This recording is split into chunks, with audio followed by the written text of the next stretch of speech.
Assalamualaikum warahmatullahi wabarakatuh. Perkenalkan, nama saya Muhammad Mimin Fauzi, NIM 007. Saya dari kelas ES1F. Di sini saya akan menyampaikan materi tentang filsafat umum guna memenuhi tugas ujian akhir semester mata kuliah filsafat umum yang diampu oleh Ibu Fitri Handayani MPD. Bagi yang pertama-tama, mengapa harus belajar filsafat?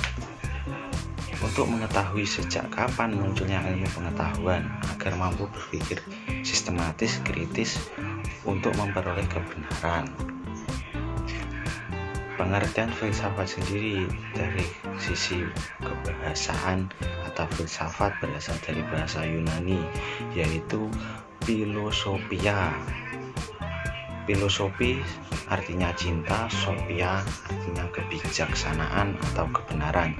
Jadi filosofia adalah orang yang mencintai kebenaran sehingga berupaya memperoleh dan memilikinya.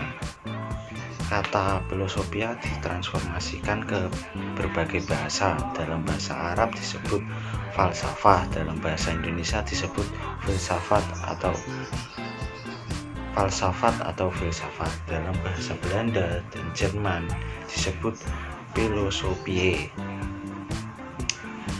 Dari sisi filsafat sebagai ilmu, Plato, filsuf besar Yunani, mengatakan filsafat adalah ilmu pengetahuan yang berusaha mencapai kebenaran yang asli karena kebenaran mutlak di tangan Tuhan, atau dengan singkat dikatakan pengetahuan tentang segala yang ada. Sedangkan menurut Aristoteles, murid Plato, mengatakan filsafat adalah ilmu pengetahuan yang meliputi kebenaran yang terkandung di dalamnya, ilmu metafisika, logika, retorika, politik, sosial, budaya, dan estetika. Berdasarkan konsep dan teori proses berfilsafat melalui 4 tahap. Yang pertama, logis, yaitu berpikir dengan menggunakan logika, yaitu melalui 3 tahap: pemahaman, keputusan, dan argumentasi. Yang kedua, sistematis, yaitu berpikir melalui alur yang sistematis sehingga ditemukan adanya koheren atau saling runtut di antara satu pertanyaan dengan pertanyaan lainnya. Yang ketiga adalah radikal, berpikir sampai kepada akar masalahnya. Yang keempat, universal, berpikir secara umum, bukan khusus. Di sini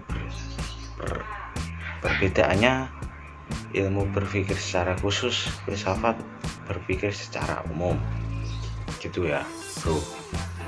Sejarah timbulnya filsafat. Kapan munculnya filsafat?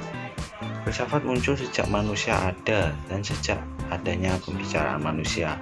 Maka sejarahnya filsafat di mana-mana, Yunani, India, Persia. Karena filsafat memiliki kualifikasi tertentu, maka lahirnya filsafat diidentikan dengan Yunani. Hal ini sesuai dengan karakter orang Yunani, ialah rasional. Apa yang menyebabkan lahirnya filsafat? Yang pertama, pertentangan antara mitos dan logos. Yang kedua, rasa ingin tahu. Yang masih problematika kebenaran filsafat. Berdasarkan penelitian, problematika kebenaran itu bersifat relatif, tergantung pada latar belakang pendidikan sosial, budaya, agama, dan sebagainya. Hubungan ilmu, filsafat, dan agama.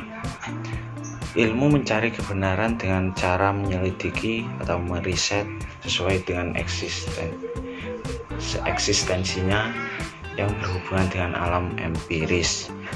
Dalam penyelidikan, ilmu selalu mencari hukum sebab akibat. Sebagai hukum sebab akibat, maka kebenarannya pasti ada. Yang kedua, filsafat. Karena selalu berhadapan dengan alam empiris, maka ia komit dengan organon atau alatnya, yaitu logika. Cara bekerjanya selalu diawali dengan pertanyaan apa, berpikir logis, sistematis, radikal, dan universal. Sedangkan agama menemukan konsep kebenaran bersumber pada wahyu, kebenarannya bersifat mutlak, absolut. Sebagai kebenaran tertinggi. Yang keempat, ilmu kebenarannya bersifat empiris, filsafat kebenarannya bersifat spekulatif. Keduanya bersifat nisbi, agama kebenarannya bersifat absolut atau mutlak. Dalam penentuannya semua perlu perumusan. Selanjutnya, hubungan ilmu filsafat dan agama. Albert Einstein menegakkan atau mengatakan dengan singkat, ilmu tanpa agama buta, agama tanpa ilmu lumpuh. Selanjutnya adalah sejarah pertumbuhan filsafat. Yunani adalah tonggak kelahiran filsafat ilmu dan juga kiblat dari segala ilmu. Pada abad ke-5 sebelum Masehi, seorang sofis di Yunani menanyakan kemungkinan reliabilitas dan objektivitas ilmu. Lalu seorang sofis bernama Georgias berpendapat bahwa tidak ada yang benar-benar wujud. Filsafat dan ilmu adalah dua kata yang saling terkait, baik secara substansial maupun secara historis. Karena kelahiran ilmu tidak lepas dari peranan filsafat. Sebaliknya, perkembangan ilmu memperkuat kebenaran filsafat. Selanjutnya, corak pemikiran tokoh filsafat Yunani dan perbedaan filsafat klasik, pertengahan, dan modern. Corak pemikiran Socrates berhubungan dengan etika, yaitu kebenaran. Ketika seorang berpengetahuan tentang kebaikan, maka dengan sendirinya ia akan berbuat baik. Sedangkan Plato sendiri memiliki corak pemikiran bahwa ide bukanlah gagasan yang hanya terdapat di dalam pikiran saja. Sementara itu, Aristoteles berbeda pendapat pemikiran